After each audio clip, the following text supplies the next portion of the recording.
Bonjour à tous. On va patienter jusqu'à 10h05, le temps que tout le monde se connecte et puis après on déclenche, la présentation de l'appel à candidature.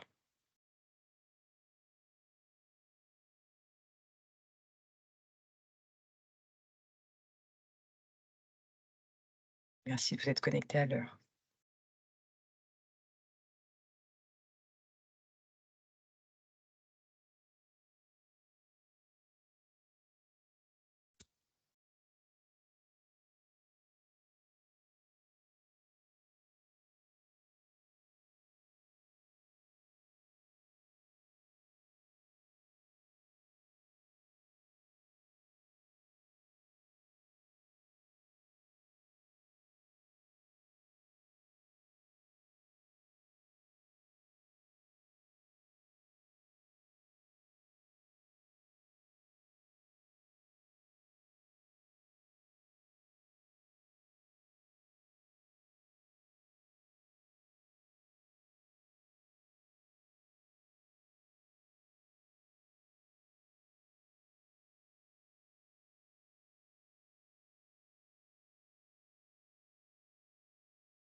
Oui, c'est normal.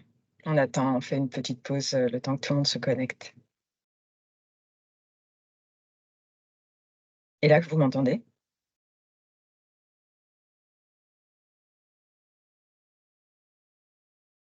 Très bien. Merci. C'est vrai que c'est long, hein, 5 minutes, hein? J'ai envie de raccourcir. Mais ça monte, ça monte. Rentrez.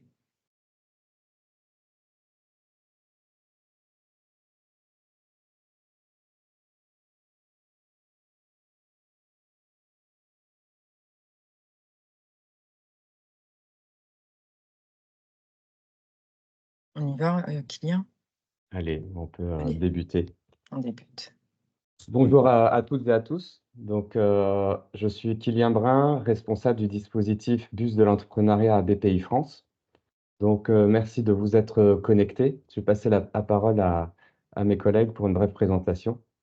Bonjour à tous, donc Radhila Khirbouch, je suis responsable du service entrepreneuriat et territoire au sein de BPI France au niveau national et on porte et on déploie le programme Entrepreneuriat Quartier 2030 en lien avec les responsables création entrepreneuriat, en région et l'État, donc avec la présence, et on est ravis d'avoir avec à nos côtés l'ANCT avec Antonin Kilaveré.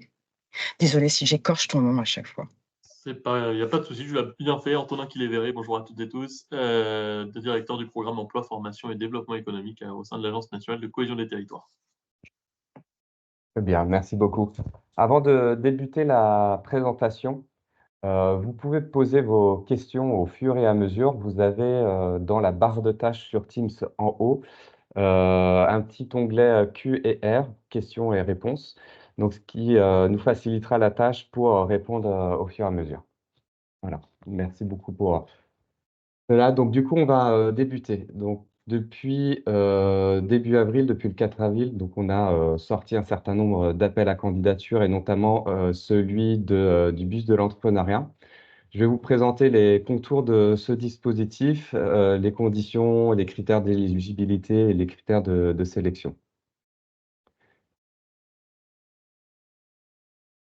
Voilà. Donc du coup, le dispositif du bus de l'entrepreneuriat s'inscrit évidemment dans le programme Entrepreneuriat Quartier 2030. Ce programme est constitué de 3 grands axes. Un premier qui est détecter, informer et orienter. Le second qui est accompagner et financer et le troisième, accélérer, développer et conquérir. Le bus s'inscrit dans le premier axe, puisque c'est un dispositif qui, va aller chercher, à la source les, futurs, entrepreneurs et porteurs de projets en création d'entreprise.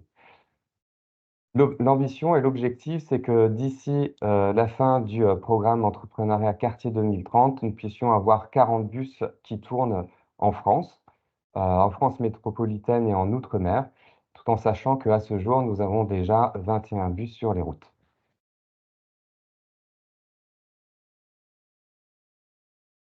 Le cadre général principal de ce dispositif, l'ADN, les principes fondateurs.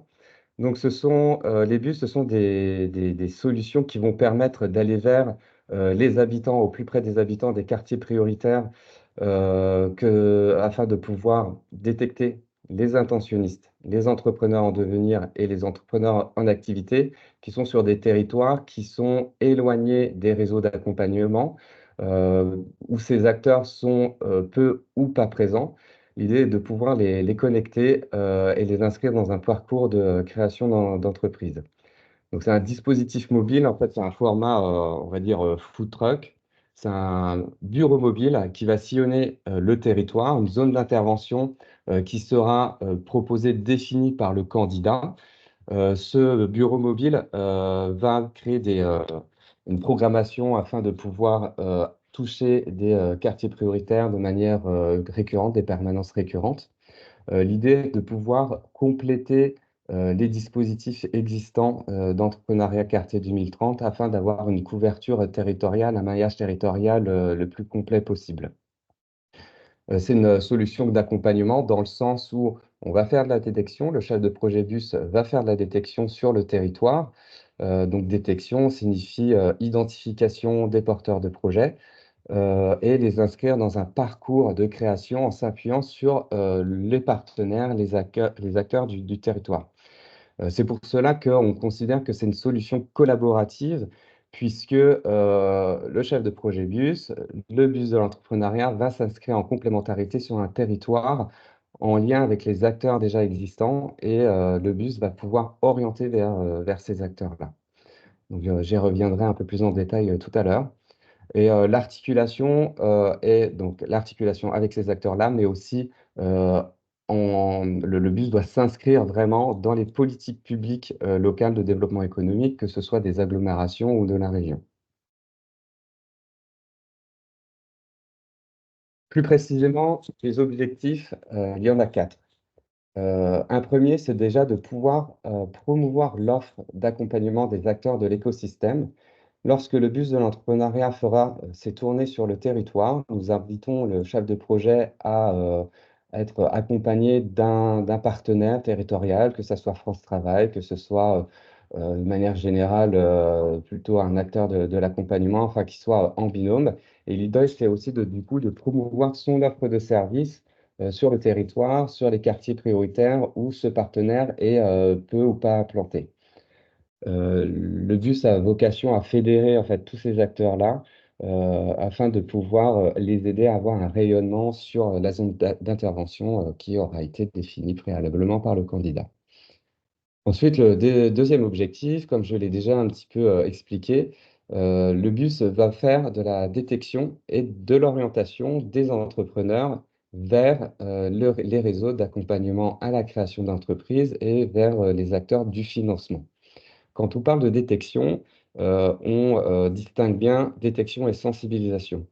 Détection, ça signifie avoir un échange qualifié avec le porteur de projet.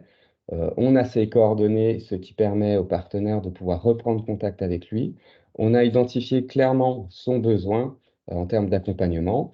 Est-ce qu'il a un besoin de financement? Est-ce qu'il a un besoin de structuration de son business plan? Qu'on puisse l'aider sur sa stratégie commerciale? Ainsi, en fonction de ce besoin-là bien qualifié, le chef de projet, pardon, va pouvoir orienter vers la bonne structure.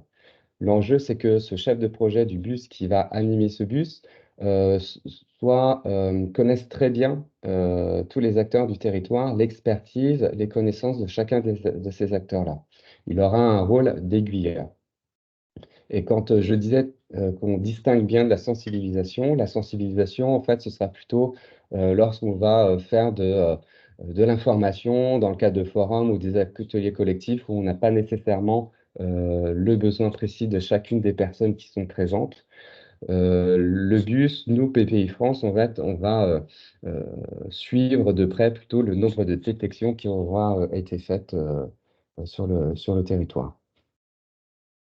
Le troisième objectif, c'est accompagner les entrepreneurs. Donc, lorsqu'on a fait l'orientation, c'est un partenaire du territoire et qui va, entre guillemets, récupérer ce porteur de projet et qui va l'accompagner plus précisément dans ce besoin qui aura été exprimé. Donc l'accompagnement est clairement un objectif, mais il est assuré par les partenaires de la création locaux, les partenaires locaux avec lesquels l'opérateur va travailler. Et enfin, le quatrième objectif, c'est le suivi des entrepreneurs. Bien que le chef de projet aura fait de l'orientation, à 6 mois, à 12 mois, il va reprendre contact avec ces entrepreneurs détectés afin de connaître l'évolution de leur trajectoire. Est-ce qu'ils sont toujours inscrits dans ce parcours de création? À quelle étape ils en sont? Est-ce qu'ils ont pu immatriculer? Ou alors est-ce qu'ils sont sortis de ce parcours et pour quelles raisons? Pour des raisons personnelles, parce que finalement, il a été considéré avec les acteurs de la création que le projet n'était pas encore mûr ou finalement que l'adéquation homme-projet n'était pas au rendez-vous. Donc, le porteur a pu se réorienter vers un parcours d'insertion professionnelle, vers de la formation ou vers le salariat. Notre public cible, ce sont les intentionnistes.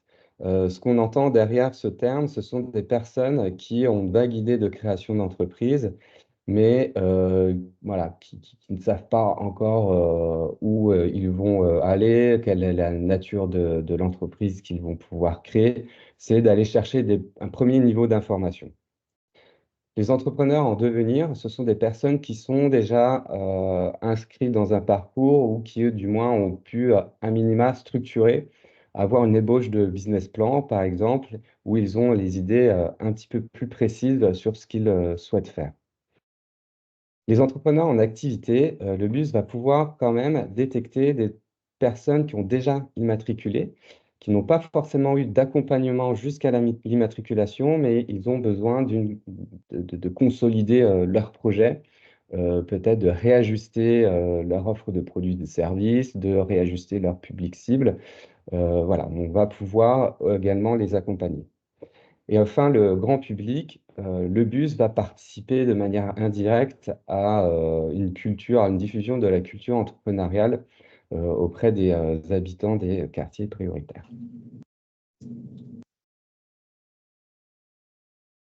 Hmm. Les territoires visés, donc ce sont bien évidemment les quartiers prioritaires de la ville et la fameuse bande des 300 mètres, donc les quartiers en limite. Ensuite, les zones franches urbaines, territoires entrepreneurs. Et les poches de pauvreté, donc ce terme qui est apparu dans les nouveaux contrats de ville, poches qui sont définies au niveau local avec les services de la préfecture. Nous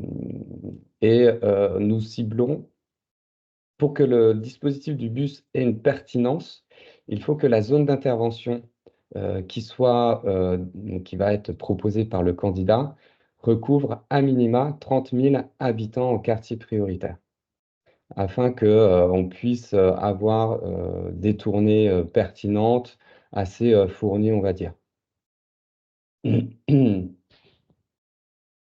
Les indicateurs chiffrés. Donc, ce sont sur ces indicateurs que l'on va évaluer le déploiement, le développement de ce dispositif. Alors, chaque année, on fera un bilan.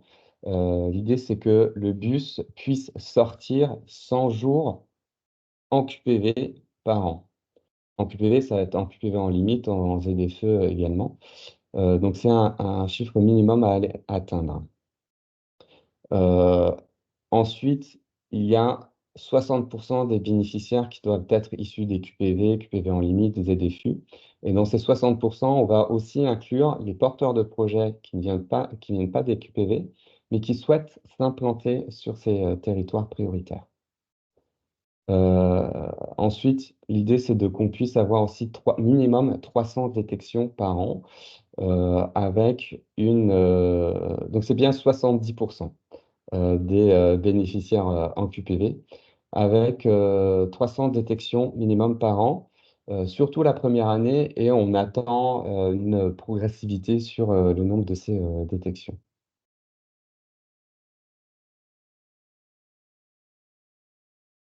L'engagement des parties, BPI France, État et opérateurs. C'est à ce moment-là que je te passe la parole, Oui, comme vous l'avez compris en introduction, on vous a parlé rapidement du programme Entrepreneur Quartier 2030 qui est dorénavant soutenu, et pour ceux qui le savent, auparavant, il était soutenu par la Caisse des dépôts et par l'État, côté ministère de la ville, côté ministère de l'Emploi avec la DGEFP. Dorénavant, il est soutenu par plusieurs, financeurs, notamment, le ministère, de l'Économie, le ministère, de l'Emploi et sur tout l'axe 1, conjointement, soutenu avec, le ministère de la Ville et qui est représenté, aujourd'hui par, la ANCT, donc Antonin. Et donc sur l'ensemble des dispositifs de l'axe 1, nous avons une répartition des rôles, équilibrée et conjointe sur le déploiement, son animation et son financement. Antonin, si tu peux nous préciser ce point? Oui, merci beaucoup. L'objectif, effectivement, et le changement majeur entre le précédent programme et le programme Entrepreneuriat Quartier 2030, c'est bien le rôle de l'État qui, change un petit peu et est amené à évoluer par rapport à ce qu'il existait précédemment, avec un premier point qui est important pour vous au niveau local, c'est le rôle du préfet, qui va avoir un avis conforme, qu'il va donner sur chacun des projets. Donc on va avoir besoin de son avis et de son avis positif sur les projets qui seront transmis, et notamment ici dans le cadre des bus, ça va être aussi un point évidemment important. Et puis, c'est un sujet qui va avec, j'allais dire, l'avis du préfet, c'est que le préfet va financer à la même hauteur que BPI le dispositif. J'attire votre attention sur le fait que BPI plus État, le financement des deux ne va pas conduire à financer 100% du projet et que donc vous allez aussi devoir chercher des cofinancements locaux auprès des collectivités, auprès des différents partenaires que vous pourrez mobiliser localement. Ça ne change pas radicalement, là, pour le coup, par rapport au précédent dispositif. Vous aviez déjà des cofinancements locaux à aller chercher. Mais ce point reste d'actualité, évidemment. Donc, le seul élément que je peux vous conseiller de manière collective, c'est évidemment d'aller, dès que vous le pensez utile et dès que vous commencez à travailler sur votre projet en vue du dépôt de dossier, de prendre contact avec les équipes en préfecture pour faire le lien aussi avec les autres dynamiques qui sont sur votre territoire, parce qu'un bus a cette caractéristique. Je vais enfoncer une grande porte ouverte de pouvoir aller sur différents territoires et donc de pouvoir se nourrir des dynamiques qui sont en place, parce que c'est plus efficace quand on veut sourcer des publics, de pouvoir s'appuyer sur des dynamiques qui existent aussi sur les différents points où vous allez vous rendre. Donc voilà le point que je pouvais ajouter sur le rôle de l'État et la manière dont ça peut s'articuler et donc vous faire aussi gagner du temps dans la réalisation de vos projets. Merci Antonin. Merci à tous les deux. Donc, dans ce dispositif, bien évidemment, une convention sera signée entre l'opérateur et BPI ainsi que l'opérateur et l'État. Dans cette convention-là, il y a évidemment des obligations pour chacune des parties. BPI France et l'État vont assurer un cofinancement pour, comme l'indiquait Antonin. Je le précise juste après, mais je peux déjà le dire, en fait, il y a un cofinancement de 60%, BPI France plus État. Donc 30% BPI France et 30% État sur les frais de fonctionnement. Je reviens juste après sur les dépenses éligibles. BPI France et l'État vont assurer la définition des orientations nationales sur les objectifs à atteindre en termes de détection, de bus à faire tourner sur le plan national. On va assurer le pilotage et l'animation.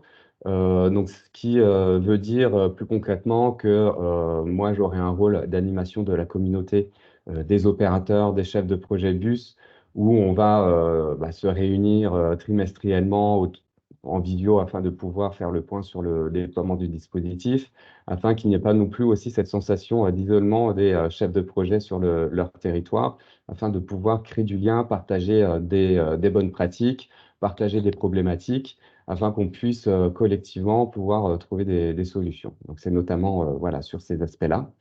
On va assurer la promotion du dispositif au niveau national, la communication, où on va vous fournir notamment des kits de com qui vont vous permettre de promouvoir, vous, ce dispositif au niveau local. Et enfin, il y aura un parcours de formation qui est proposé par BPI France, qui est gratuit pour les opérateurs, où les chefs de projet vont pouvoir, sur 4 mois, je crois, 4-5 mois, à raison de 2 à 3 jours de formation par mois, s'inscrire dans ce parcours afin de pouvoir monter en compétences, afin de pouvoir comprendre l'offre de services de BPI France, de manière générale, au-delà du dispositif du bus, quels sont les autres dispositifs, CityLab, Carrefour de l'entrepreneuriat, puisque ce seront très certainement aussi des partenaires avec lesquels vous allez travailler sur le territoire. Ce sera une formation très opérationnelle aussi sur le fait de comment créer des partenariats, comment monter un projet, etc.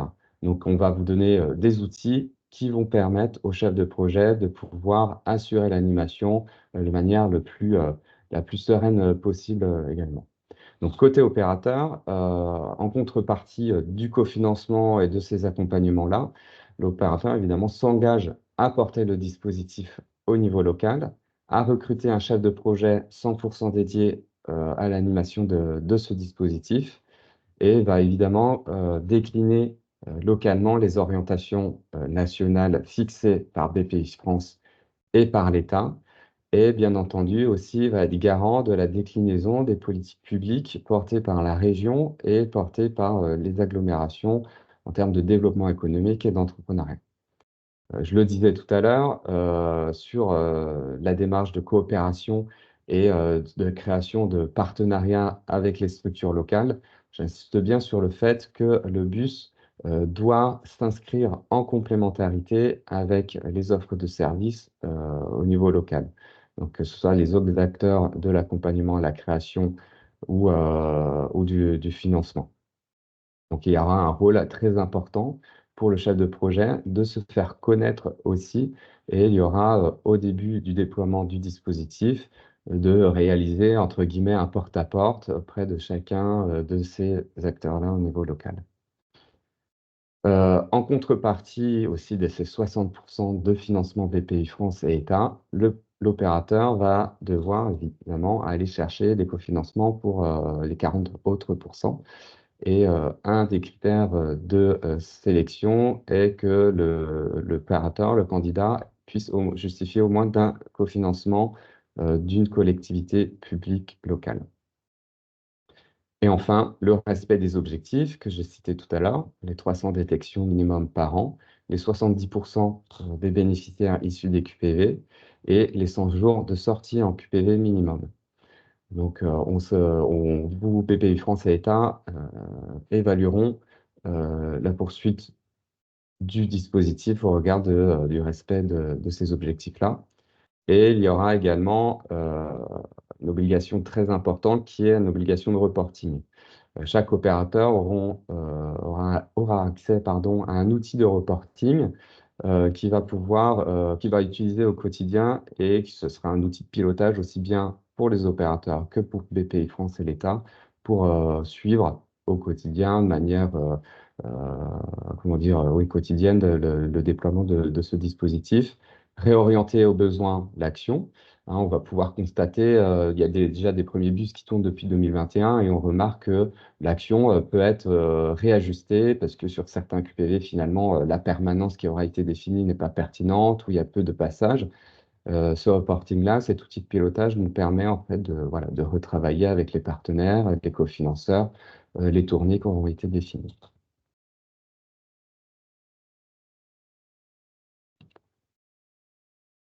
Voilà, en termes de moyens matériels, vous l'aurez compris, il y a évidemment un bus, donc comme je le disais tout à l'heure, qui est un bureau mobile où il y a deux espaces à l'intérieur. Il y a un premier espace pour recevoir le public, là où on va faire la détection, où le chef de projet va faire la détection, on va engager des discussions avec les porteurs de projets.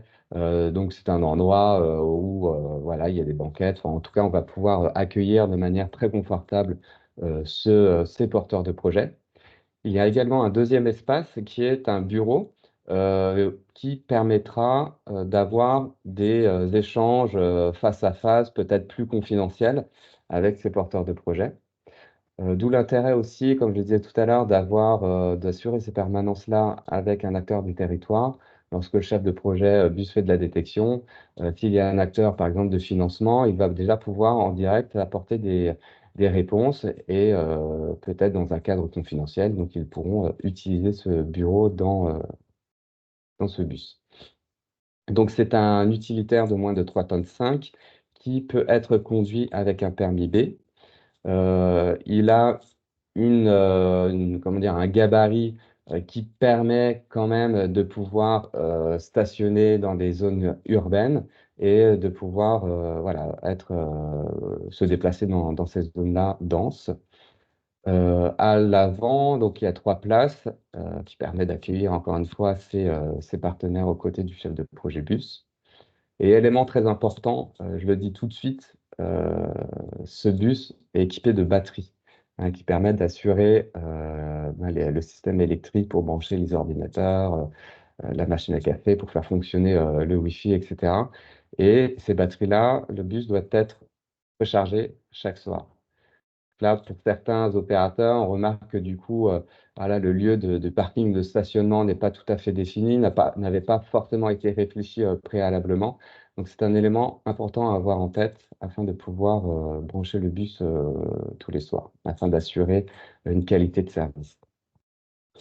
Et enfin, ce bus est adapté à l'accueil du public PMR, puisqu'il y a des rampes qui permettent aux personnes en fauteuil roulant d'accéder à l'intérieur du bus. Il y a également un routeur Wi-Fi 4G qui permet d'avoir le Wi-Fi à l'intérieur. Il y a un écran de télévision qui donne sur l'extérieur qui permet de créer de l'animation et d'ouvrir l'activité du bus avec son storeban aussi sur l'extérieur. Donc sur l'écran de télévision, vous pourrez passer des images d'illustration, passer des petits films. En tout cas, voilà, c'est un outil qui vous permettra de compléter l'animation de ce bus-là. Et enfin, ce bus bénéficie d'une balise de géolocalisation qui vous permettra d'avoir des données supplémentaires sur le nombre de kilomètres effectués, sur le nombre de permanences effectuées. Pareil, vous aurez une plateforme de pilotage qui vous permettra d'accéder à ces éléments-là. C'est toujours intéressant de pouvoir illustrer lorsque vous faites des bilans dans le cadre de comités de pilotage, lorsque vous faites un rendu du déploiement de l'action auprès des cofinanceurs, de voir combien de kilomètres a effectué le bus sur la zone d'intervention définie.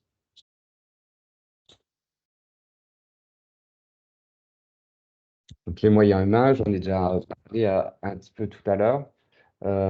Il y a un chef de projet bus et j'insiste bien sur le fait que ce chef de projet doit être 100% dédié à l'animation de ce dispositif au sein de la structure porteuse. Donc, il va piloter le dispositif et mettre en œuvre opérationnellement celui-ci. Donc, c'est-à-dire aller rencontrer les acteurs du territoire et co-construire avec eux l'organisation des tournées, identifier les QPV, les zones les plus pertinentes où il y a du flux, où on va pouvoir capter du public. Donc, ça va être par exemple sur un marché hebdomadaire, ça va être à la sortie des écoles, ça va être lors de fêtes de quartier, de forums de l'emploi. Voilà, donc il y a plein de manières d'identifier des tournées et aussi sur des créneaux horaires adaptés, hein. Évidemment, quand on fait des sorties d'école, ça va être soit le matin, soit en fin d'après-midi vers 16h, 17h, ou alors le soir sur d'autres territoires, les week-ends, etc. Donc il va falloir faire preuve aussi de flexibilité afin de pouvoir capter le public cible. Le bus et le chef de projet aura vocation à fédérer et impliquer les partenaires locaux. Je l'ai dit plusieurs fois, mais voilà, c'est important de l'avoir en tête. Et va rechercher et mobiliser les compétences en sourcing. Antonin en a brièvement parlé tout à l'heure. Le sourcing, c'est d'aller chercher les futurs créateurs d'entreprises, les futurs de projets, et s'appuyer sur le tissu associatif local de manière plus générale que les acteurs de l'accompagnement.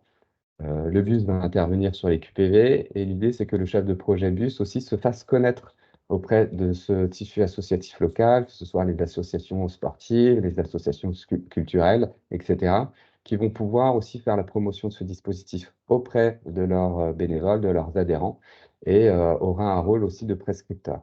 Donc, il est très important que ces acteurs-là puissent connaître l'offre de service du bus et surtout le public cible, hein. Je rappelle qu'il y a 70% des bénéficiaires qui doivent être issus des QPV et tous les prescripteurs avec lesquels vous allez travailler doivent bien l'avoir en tête.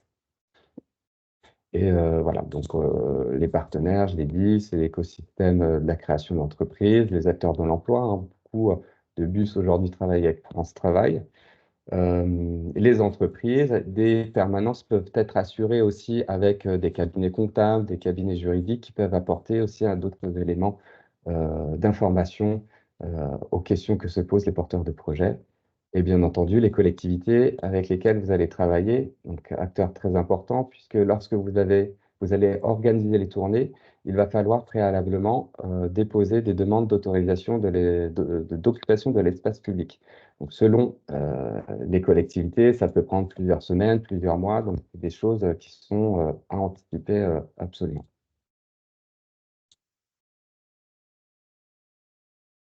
Sur les financements, on l'a déjà dit un petit peu, on l'a déjà évoqué tout à l'heure. On parle des cofinancements en fonctionnement des 60%, je ne reviens pas dessus. Sur le volet investissement, BPI France et l'État vont acquérir, enfin en tout cas, vont financer à 100% l'acquisition du bus. Donc nous, on mettra en concurrence des entreprises de constructeurs et aménageurs de bus. Et ensuite, on va pouvoir, nous, financer directement ces bus-là auprès de cette entreprise-là. Les dépenses éligibles. Donc, il y a 3 grandes catégories de dépenses. La première sont les frais de personnel du chef de projet du bus. On prendra en compte sa rémunération brute et les charges sociales et fiscales. Ce n'est pas plafonné. Ensuite, la deuxième catégorie, ce sont les charges directement liées à l'activité. Donc, ça va être l'équipement du bus et le carburant. Donc, quand je parle d'équipement du bus, l'opérateur a la possibilité d'acquérir des manches debout, des chaises, comme on voit sur la photo en bas à droite, afin de pouvoir étendre l'activité, l'animation du bus sur l'extérieur, quand évidemment la météo le permet. Donc, nous, on viendra aussi contribuer à l'acquisition de ces équipements-là. Le carburant, évidemment, l'entretien et les réparations du bus, pardon. Voilà, en tant qu'opérateur, à ce jour, en tout cas, sur les opérateurs actuels, ils sont propriétaires de ces bus-là. Donc, ce sont eux qui auront la charge et la responsabilité d'assurer l'entretien du bus. Voilà, comme tout véhicule, la vidange, les visites annuelles, etc. Et d'assurer toutes les réparations nécessaires en cas de panne. Vous aurez évidemment la charge d'aller chercher un contrat d'assurance. Nous, on pourra vous donner quelques pistes, mais voilà, ce sera à vous d'aller démarcher les compagnies. Et enfin, les charges directes sont également les frais de communication. Je parlais tout à l'heure du kit de communication qu'on va vous fournir, donc qui est digital, print, et ce sera à l'opérateur d'assurer les impressions des flyers, des affiches A3, etc., et de faire une promotion de manière plus générale sur son territoire. Donc, nous, on viendra contribuer à ces frais-là. Les frais de déplacement du chef de projet bus. Régulièrement, BPI France organise au niveau national des séminaires ces séminaires qui vont regrouper les chefs de projet, les opérateurs qui portent des dispositifs entrepreneuriat quartier 2030, donc bus, Cité Lab, accélérateur, etc. Donc, on organise des séminaires nationaux et les chefs de projet bus, comme leurs responsables, pourront y participer. Et nous viendrons contribuer du coup au coût de ces déplacements, des trains, des hôtels, et voilà. Et notamment aussi des déplacements des chefs de projet bus pour aller aux formations que j'évoquais tout à l'heure, qui sont dispensées à Paris et qui sont désormais à 100% présentielles. Et enfin, on viendra contribuer à l'abonnement Wi-Fi. Troisième et dernier poste éligible, ce sont les dépenses indirectes liées à l'activité du bus. Ce que je n'ai pas dit sur les charges directes, elles sont plafonnées, donc on finance à hauteur de 60%, plafonnées à 8 000 € par an. Enfin, sur les dépenses indirectement liées à l'activité, c'est plafonné aussi à 15% des frais de personnel. Donc voilà, ça va être de la fourniture, du secrétariat, contribution au loyer aussi, puisque le chef de projet bus ne sera pas toujours dans son bus, mais il aura un travail en back-office. Voilà, donc du coup, il sera dans les locaux de l'opérateur. Le coût du programme doit se situer entre 65 et 70 000 euros par an. Donc, je vous ai dit que les charges directes et les dépenses indirectes sont plafonnées, mais pas les frais de personnel. Donc, on laisse la possibilité à l'opérateur de fixer la rémunération qu'il souhaite pour son chef de projet. Mais on doit quand même se situer dans cette fourchette-là.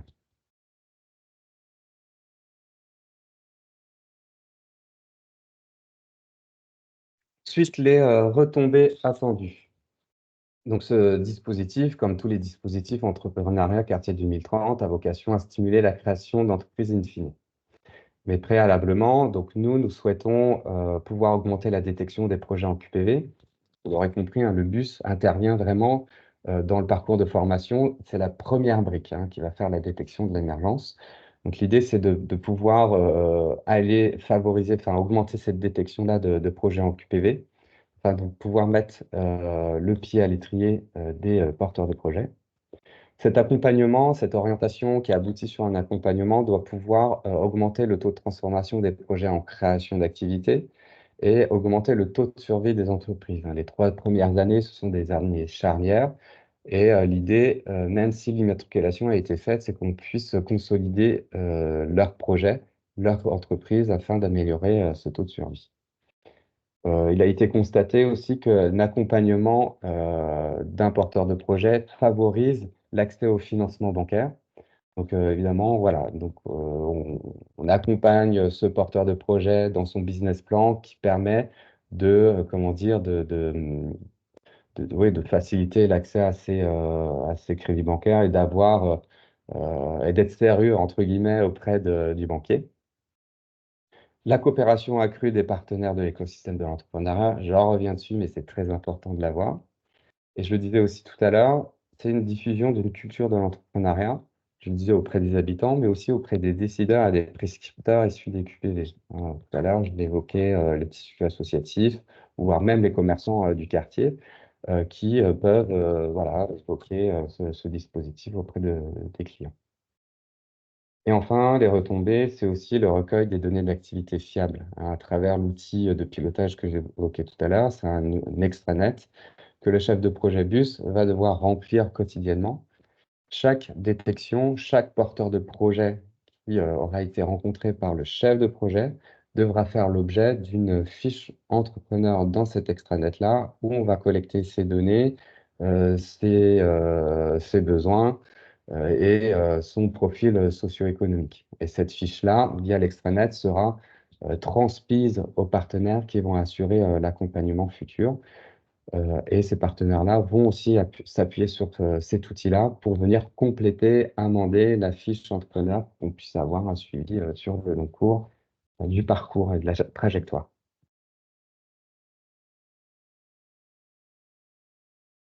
Sur les critères de sélection et l'éligibilité. Les structures éligibles sont les acteurs de la création, classique, mais également les collectivités territoriales et locales peuvent porter en direct ce dispositif et toute structure connexe à l'entrepreneuriat, donc c'est-à-dire les structures d'insertion professionnelle, d'emploi, etc., de formation qui peuvent aussi candidater à cet appel à candidature. Nous évaluerons les projets sur plusieurs critères.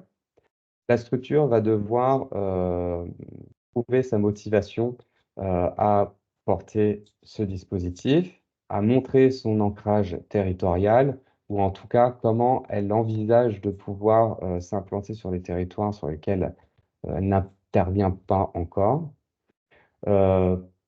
Démontrer ses connaissances, sa connaissance et son expertise sur la politique de la ville, sur l'entrepreneuriat évidemment, et si le cas échéant, pouvoir nous montrer, nous présenter en tout cas des actions qui auraient déjà été mises en place dans les quartiers prioritaires.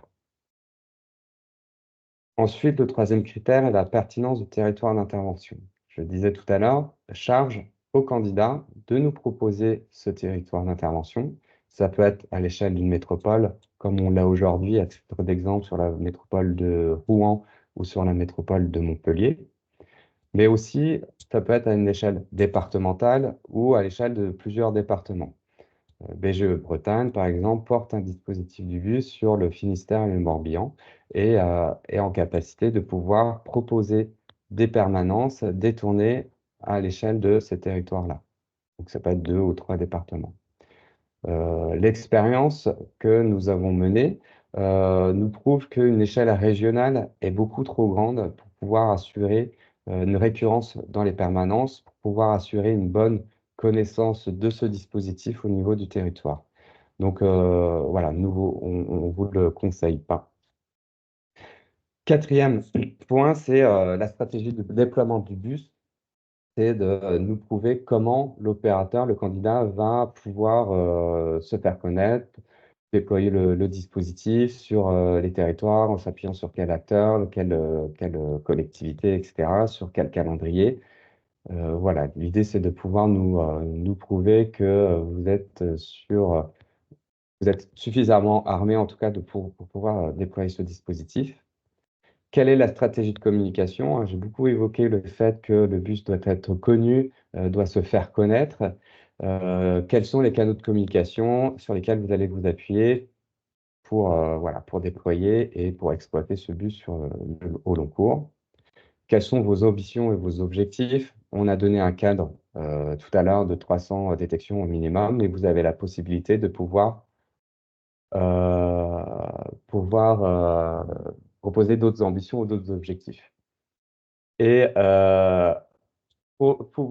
pardon, préciser le fait que vous êtes inscrit dans les politiques publiques locales de développement économique et d'entrepreneuriat, avoir le cofinancement d'au moins une collectivité publique et respecter les dépenses éligibles que j'évoquais tout à l'heure. Et tout opérateur qui souhaite renouveler l'action doit nous prouver qu'il a respecté les objectifs et complété cet outil de pilotage. Rapidement, voilà, c'est juste pour vous présenter les opérateurs qui portent déjà des bus actuellement en France. Donc, il y a déjà eu 2 salves, 2 vagues de lancement. Donc, une première en 2021, 9 bus. Et ensuite, en 2023, on a pu avoir d'autres bus pour atteindre 21 bus qui maillent le territoire. Donc, vous constaterez qu'il n'y a pas de bus en Nouvelle-Aquitaine ou en Bourgogne-Franche-Comté. Donc, nous attendons et nous espérons en tout cas avoir des candidatures sur ce territoire-là. Et bien évidemment, il y a encore de la place sur d'autres régions, hein. Je pense par exemple sur le Grand Est, ça peut être en Occitanie ou dans les Hauts-de-France, par exemple, hein, sur le territoire du Pas-de-Calais, du Nord, voilà, au nord de la Picardie en tout cas. Donc on couvre aujourd'hui 450 QPV et plus d'1,6 million d'habitants en QPV avec ces bus actuels. Côté dépôt de candidature, rapidement. Donc, vous allez devoir déposer une candidature sur la plateforme Dauphin. Cette présentation vous sera envoyée, donc vous pourrez, en cliquant sur les liens, directement accéder à cette plateforme-là. Quelques points d'attention hein, sur la complétude du dossier. Dans le cahier des charges, vous avez différentes annexes, et notamment l'annexe 4, Vademecum, cette annexe va vous aiguiller à compléter le dossier. Il y a un certain nombre d'informations qui sont attendues, et nous souhaitons pouvoir avoir toutes ces informations-là afin de pouvoir évaluer tous les dossiers. S'il manque une partie de ces informations-là, malheureusement, on va devoir considérer ces dossiers comme irrecevables. Avoir une description claire du projet, être sûr que vous allez respecter les dépenses éligibles et qu'il va falloir, voilà, donc solliciter l'État et BPIFrance dans le budget lorsque vous lorsque vous complétez votre candidature sur l'espace Dauphin. Et il y a un document annexe, un document Excel, qui est aussi publié sur le site internet bpifrance.fr aux côtés du cahier des charges, où qu'il va falloir compléter. Voilà, on demande un certain nombre de données chiffrées, donc il va falloir compléter ce tableau Excel-là. En termes de calendrier, on a 2 relevés. Il y a un premier relevé au 13 juin, où on va pouvoir commencer à instruire les premiers dossiers qui auront été déposés à ce moment-là, avec l'annonce des premiers lauréats en septembre 2024. Et il y a un deuxième relevé au 13 septembre avec une annonce des lauréats sur novembre-décembre 2024. Donc là, on a voulu une période de consultation relativement longue par rapport aux autres appels à projets les années précédentes, afin que les candidats puissent se rapprocher des acteurs du territoire, des collectivités, qui se fassent connaître et que le dépôt de la candidature se fasse en lien avec ces collectivités et les services de l'État, évidemment. Voilà, que ça soit connu, que ça tombe pas, voilà, un peu tout seul sans que les acteurs locaux, sachent qu'une candidature a été déposée. Il y a un site internet, qui, regroupe tous les dispositifs et tous les appels à candidature. Donc c'est, entrepreneuriat-quartier-2030.fr où là, vous aurez, les explications, du programme Entrepreneuriat Quartier 2030 et quels sont tous les produits que BPI France et l'État ont pu, créer. Voilà, on m'a demandé d'accélérer un petit peu, donc j'arrive, au bout. Heu, je crois que Fadela a déjà pu, répondre à certaines questions. Encore une fois, je vous rappelle qu'il est préférable que vous puissiez utiliser l'onglet au-dessus sur Teams Q&A, questions-réponses, qui, nous facilite la tâche pour répondre à vos questions. Un grand merci, Kylian, et désolée de t'avoir un peu accéléré. Antonin, il y a une question. Dans quelle mesure intervient le préfet? Existe-t-il une plateforme d'information ou un interlocuteur dédié pour échanger et coordonner avec la préfecture? Le préfet, comme je l'ai indiqué, il intervient sur l'avis qu'il va donner sur le projet déposé, les projets déposés à l'échelle de son département. D'un point de vue pratique, il y a deux façons de répondre à votre question. Pour prendre contact avec un préfet, là j'allais dire de manière très classique, dans les quartiers, vous avez à chaque fois des délégués du préfet qui sont peut-être ceux qui sont les plus en proximité de vous et qui sont un peu vos interlocuteurs habituels, délégués du préfet et puis sous-préfet ville au niveau départemental ou préfet délégué à l'égalité des chances là où il y en a pas partout. Mais en tout cas, délégué du préfet, il y en a partout. Donc, n'hésitez vraiment pas à les contacter. Ils vont pouvoir poser les questions à un référent régional qui est, pour le coup, est désigné, qui va pouvoir leur apporter de leur côté des réponses s'ils ont des éléments qui leur manquent. Donc, de ce point de vue-là, vous, votre porte d'entrée, c'est les mêmes que ceux que vous sollicitez habituellement sur les autres sujets en politique de la ville. Donc là-dessus, pas de changement. Et là où ça ne change pas non plus, c'est l'utilisation, pour ceux qui sont d'entre vous qui êtes des associations où vous avez un peu l'habitude, les demandes de financement en quartier politique de la ville sur les contrats de ville, sur tous les appels à projets côté État passent par Dauphin. On reste sur la même plateforme, ce qui du coup ne change pas, j'allais dire, de ce que vous avez l'habitude de faire, avec un dépôt de dossier qui permet d'être vu et par l'État et par BPI. Donc là aussi, l'enjeu, c'est de simplifier au maximum le dépôt de dossier pour vous. Et c'est aussi pour ça que, qu'il vient de préciser justement, les éléments de dossier qui sont là sont importants parce que c'est des éléments de dossier qui permettent d'un côté à BPI et de l'autre au service de l'État d'avoir toutes les informations dont ils ont besoin pour étudier votre dossier. Voilà, et que le préfet puisse donner un avis sur le sujet. Je ne sais pas si j'ai répondu à toute la partie de vos questions, mais voilà le détail un Ouais, petit peu que vous pouvez faire. très bien. Et dans la continuité, on peut aussi indiquer, que se passe-t-il pour les opérateurs qui sont déjà financés par BPI France? Dans le cadre de les 2 précédentes, des précédents, pardon, déploiements, comme ça on l'évoque aussi.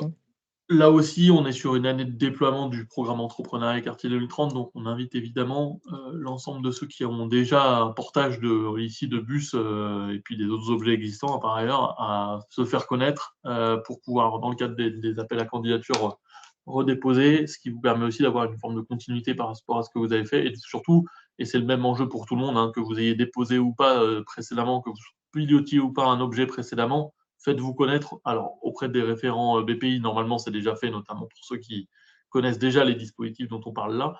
Mais côté préfet, c'est évidemment important parce que ça vous permet aussi d'avoir leur retour et le lien avec les autres acteurs du territoire. On le voit bien et Kylian l'a précisé assez régulièrement dans son intervention. Le bus, il ne fonctionne que s'il est connecté avec les autres acteurs du territoire. Et ça, le préfet, il peut aussi vous faciliter les choses. Donc, ce n'est pas uniquement une question de contrôle ou d'un aspect qui serait contraignant pour vous, mais c'est plutôt quelque chose qui devrait vous aider pour construire votre projet. Claire, merci. Il y a une question donc sur Poitiers, nous n'avons pas assez d'habitants en QPV. Est-ce envisageable un bus QPV et zone rurale si nous privilégions les QPV? Ce que je propose et ce qu'on a indiqué, c'est que tous les déploiements de dispositifs qui ne respectent pas les critères, notamment, zone d'intervention, fixée à minimum 30 000 habitants seront étudiés au cas par cas. Parce que là, je ne sais pas si les objets enfin, comment vous allez, envisager le déploiement, si les objectifs vont être, respectés, s'il y a assez de potentiel et si finalement le bus, il ne permet pas d'assurer cette récurrence d'action, notamment sur les 100 jours minimum en QPV. Donc il faut que tous ces éléments soient regardés de manière, conjointe pour pouvoir apporter une réponse précise. Donc il faut préciser la demande et l'argumenter. Comment le chargé de projet bus travaille avec le CITEAB du territoire? Comme on l'a indiqué aussi dans le cahier des charges, hein, il y a une complémentarité et un travail étroit entre les différents axes du programme Entrepreneuriat Quartier 2030. Donc bien évidemment, le CITELAB et le bus travaillent en concertation. Ils peuvent, selon les territoires, être partie prenante, mais de manière non pas permanente, mais assez régulière sur les tournées bus. Étant entendu que l'objectif principal, hein, c'est de faire venir les dispositifs de droit commun sur des territoires qui ne sont pas, assez couverts et justement pour, faciliter leur accès. Donc il y a une complémentarité qui est assurée sur les différents axes et ça, vous pouvez aussi consulter le site, Entrepreneuriat, Quartier 2030 qui permet d'avoir cette précision de présentation du programme. Le chef de projet bus, par exemple, peut orienter un porteur de projet vers le CITELAB qui, lui, va pouvoir accompagner ce porteur de projet de manière un peu plus, fine dans la construction de son business plan, par exemple. Parce que le chef de projet bus, il fait vraiment que de la détection et de l'orientation. Il ne fait pas de l'accompagnement fin ou long cours. Mmh, alors j'essaie de reprendre ensuite. Je regarde s'il y a des questions aussi pour toi maintenant, parce que je sais que tu dois nous quitter dans pas longtemps. Pour l'instant, c'est bon. J'ai plusieurs questions. Dans les dépenses de personnel, le chef de projet et le TP dédié à la com et l'anime doivent être 2 postes différents recrutés spécifiquement pour la mission? Non. Heu, dans les dépenses du personnel, ce qui est pris en charge, c'est effectivement le TP dédié au déploiement du dispositif bus, donc un chef de projet dédié. En revanche, tous les frais liés à la communication, à l'animation, c'est des dépenses, externes et donc c'est par exemple, c'est pour ça qu'il y a un forfait, de maximum 8 000 € sur ce poste de dépense. Il n'y a pas de recrutement à mettre en place pour assurer la communication et l'animation. La structure porteuse qui souhaite porter le déploiement du dispositif bus met à disposition aussi des ressources internes pour assurer la communication et l'animation comme dans d'autres actions, qui sont assurées, dans ce cadre.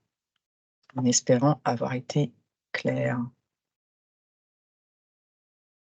Heu, tu peux prendre aussi Kylian, ne me laisse pas, prendre le Je suis sur le Est-il site. possible que la mission soit spécifique à un secteur ou à une thématique, par exemple sur les métiers agricoles?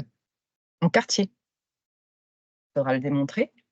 Comme je précise, hein, j'ai répondu aussi par écrit, je pense qu'il va falloir, pour toutes les spécificités des voilà, un bus dédié à une thématique, un secteur, un territoire et cetera, il va falloir le justifier, l'expliciter, comment, cela peut se déployer en quartier prioritaire de la politique de la ville et comment les objectifs et l'intention, l'ambition qui est, donnée sur ce dispositif sera, respectée. Donc à ce Ça, je stade, vas-y, vas-y, pardon, je passais sur une autre question, mais je t'en finis. prie, vas-y. Donc j'ai une question là sur, les bus peuvent-ils être motorisés 100 électriquement? Là, on va mener une expérimentation de bus électriques sur le territoire, breton et notamment sur la métropole de Rennes.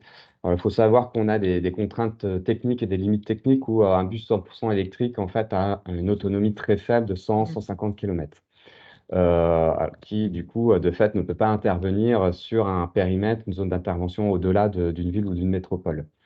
Heu, Théoriquement, ça peut se faire, mais ça va être très limitant dans le déploiement de l'action.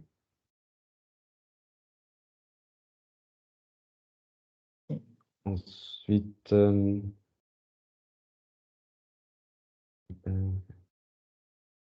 Il y a une question sur la mesure d'impact. Ouais. Oui, bien sûr, il y a une mesure d'impact, qui va être réalisée et nous, dans les programmes, déployés sur les différents dispositifs, il y a une évaluation qui est, au fil de l'eau et qui permet d'avoir un suivi à 6 mois, 1 an et 3 ans.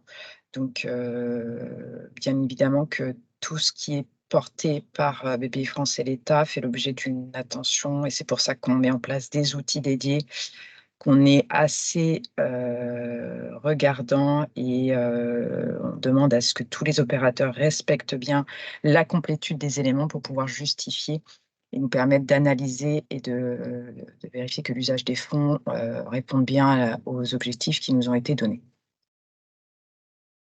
Autre question, est-ce que la mission dure 1 an ou est-elle renouvelable? Donc les conventions qui vont être, signées avec BPIFrance et l'État, ce sont des conventions pluriannuelles de 3 ans. Mmh. Si. Ensuite, j'essaie de remonter. Sur les frais de personnel, je crois qu'on a déjà répondu à cette question. Uniquement le chef de projet ou également en partie la direction qui va gérer et vérifier les bilans? Donc là, c'est, uniquement, les frais de personnel du chef de projet qui sont, pris en considération. Sachant qu'il y a un forfait de 15 sur les charges indirectes, les frais de structure et que, effectivement, il y a une partie investissement, il y a une partie qui est prise en charge 100 par BPIFrance et l'État, 60 sur le côté fonctionnement, c'est déjà assez conséquent sur ce dispositif. Alors une fois l'annonce des résultats, combien de temps a-t-on pour lancer la mission? Donc, lorsque l'on a, défini, les lauréats, on va signer la convention assez rapidement dans les semaines qui suivent et une fois que la convention est signée, on va lancer les commandes du bus. Donc là, on a travaillé avec une entreprise qui nous a permis de livrer les bus sous 6 mois. Après selon, l'aménageur constructeur choisi, ça peut potentiellement être un peu plus long, mais en tout cas, dans les 6 mois, l'action peut être réellement, effective.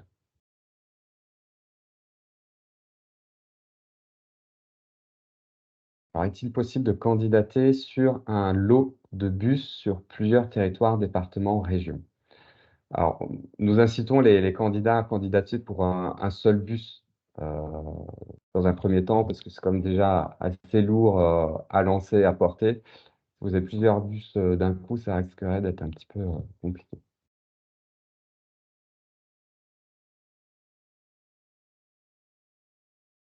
Se passe-t-il après les 3 ans, restitution du bus? Peut-on recruter une personne seulement sur 3 ans? La démonstration et on l'espère puisque Antonin est là, que le programme sera pérennisé, sur du très, très, très long terme. Mais depuis 2019, et donc les premiers bus qui ont été déployés sont toujours en cours de déploiement, hein, et généralement les personnes ne sont pas recrutées, sur des postes, en CDD ou temporaire. Donc après ça c'est votre choix et votre, façon de gérer vos organisations. Concernant la restitution du bus, c'est un point qui est effectivement, dans les contrats où on étudie la possibilité de, restituer le bus. Donc sur ce point, c'est le juridique qui est en cours, de définition des termes de, la modalité de restitution des bus en cas d'interruption d'un contrat pour non-respect des engagements. On vous revient sur ce point.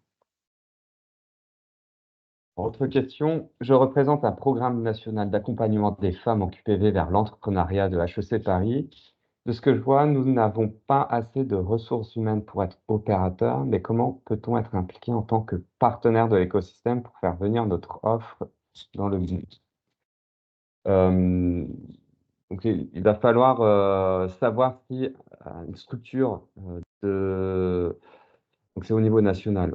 Hem, En fait, il va falloir se rapprocher des structures lauréates, qui vont pouvoir porter un bus, Mmh. pour, voilà, se rapprocher, de ces structures-là pour être Et partenaires sur et connaître. travailler ensemble. Mmh. Oui, on assurera la mise en relation, donc dès que les lauréats seront connus, on assurera la mise en relation pour tous les partenaires qui souhaitent aussi, se faire connaître ou profiter de ces dispositifs? Alors il y a d'autres questions dans la conversation. Ah, Les 30 000 habitants concernent qu'un seul QPV ou plusieurs QPV qui est rassemblé sur une commune? Non, non, les 30 000 habitants, c'est bien sur la zone d'intervention qui aura été définie, qui peut recouvrir évidemment plusieurs QPV, hein, plusieurs QPV d'une métropole, d'un département ou de plusieurs départements. Pour, Helena Roux, effectivement, nos contacts, en fait, sont inscrits dans le cahier des charges sur la toute dernière page où vous avez notamment notre adresse email. question pour l'île de la Réunion, Civis. Je pense que la question, c'est déjà que, si tu peux remettre la carte, il y a un bus qui est en cou cours de déploiement sur l'île de la Réunion Oui, avec, un opérateur, Initiative Réunion et un constructeur aménageur qui a été sélectionné sur le territoire d'ailleurs, au niveau local, tout à fait. au niveau local. Et ce bus-là interviendra sur les territoires de la Casse-Sud et de la Sireste, Ceux qui connaissent. les, EPCI, locaux. Le cofinancement local, je ne sais plus si on a répondu à cette question. Le cofinancement local doit-il déjà être en cours lors du dépôt de dossier? Alors évidemment, on incite fortement les candidats à se rapprocher déjà des collectivités locales. L'idéal étant, d'avoir déjà au moins un courrier de soutien, d'engagement, de la collectivité qui dit: «Oui, on va pouvoir, cofinancer». Ça, c'est le must, mais en tout cas, il vaut déjà effectivement, prendre contact avec, les collectivités et voilà, la démarche doit être en tout cas, être entreprise dès maintenant.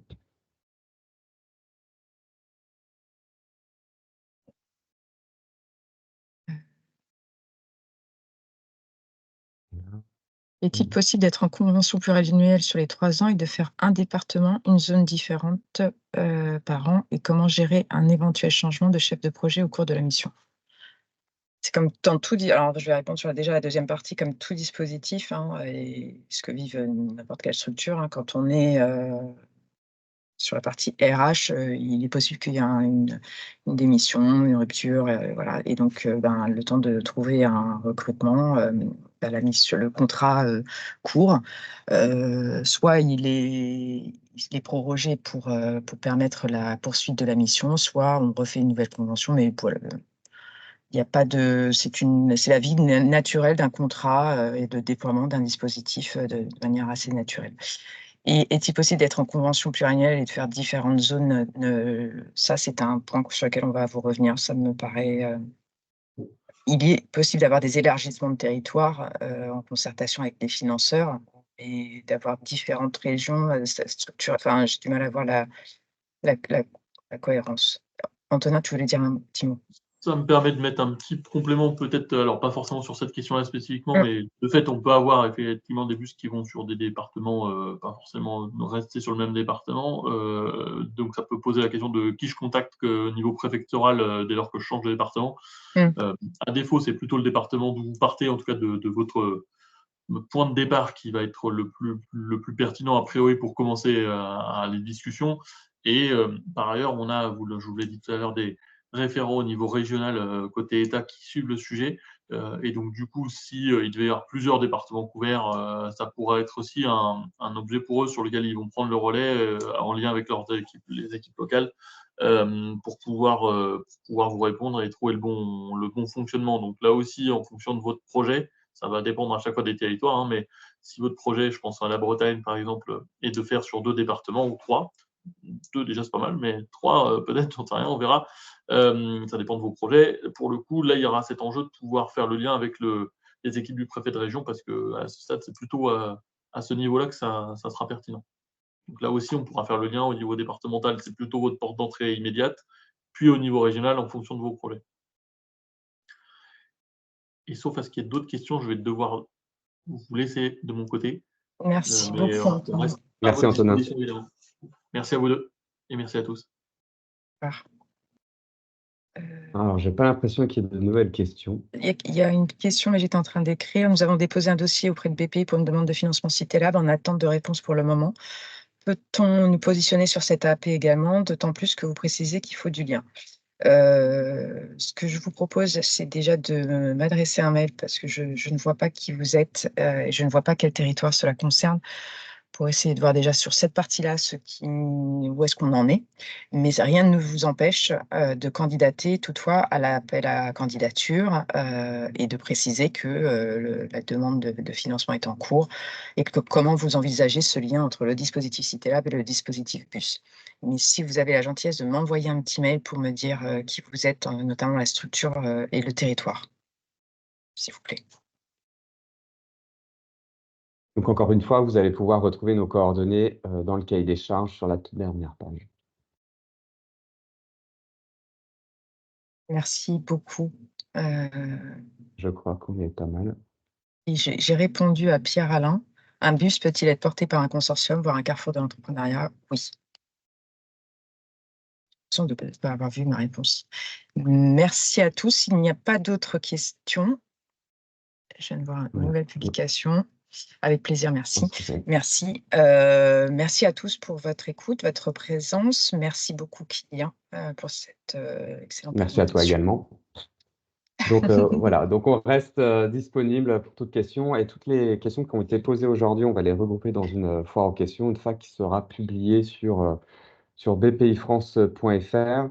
On va vous transmettre le PowerPoint et je vais rajouter dessus justement le lien bpifrance.fr pour retrouver le cahier des charges, la fac et tous les documents à compléter. Parfait. Voilà, très bonne Bon journée à tout le courage à monde. vous pour la complétude des dossiers. À Bonne bientôt, journée. merci, Au revoir. au revoir.